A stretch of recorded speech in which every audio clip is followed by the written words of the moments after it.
അതെനിക്കറിയാം മോളെ. നിശ്ചയം നീട്ടിവെക്കണമെന്ന് നീ പിന്നെയും പിന്നെയും പറയുന്നത് കൊണ്ടാ ഞാൻ സത്യം ചെയ്യാൻ പറയുന്നത്. സോറി അച്ഛാ, സോറി. ഇനി ഞാൻ അങ്ങനെ പറയില്ല. എനിക്ക് നല്ല വിശ്വാസം ഉണ്ട് അച്ഛാ. കല്യാണത്തിന് ശേഷമായാലും അച്ഛൻ ആ സൂപ്പർ മാർക്കറ്റ് ഞാൻ വെച്ച് തന്നിരിക്കും. അപ്പൊ ഞാനൊരാളല്ലല്ലോ, ചേട്ടനുണ്ടാവുമല്ലോ എന്നെ സപ്പോർട്ട് ചെയ്യാൻ. നോക്കിക്കോ, ഞങ്ങള് ചെയ്യാൻ പോകുന്നത് എന്താണെന്ന് അച്ഛൻ നോക്കിക്കോ. അക്കാര്യത്തിലൊന്നും ഒരു തിരക്കും കൂട്ടണ്ട മോളെ. പിന്നെ ഹരീഷിനോട് ഒരിക്കലും ഇക്കാര്യം പറയരുത്.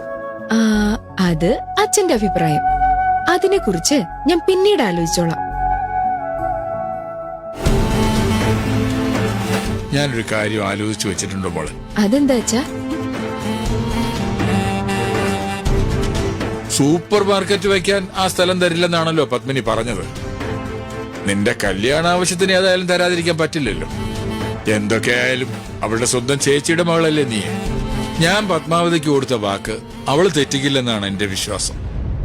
വേണമെങ്കിൽ കല്യാണ ചെലവിനെടുത്തതിന്റെ ബാക്കി നമുക്ക് സൂപ്പർ മാർക്കറ്റിന് ഉപയോഗിക്കാം.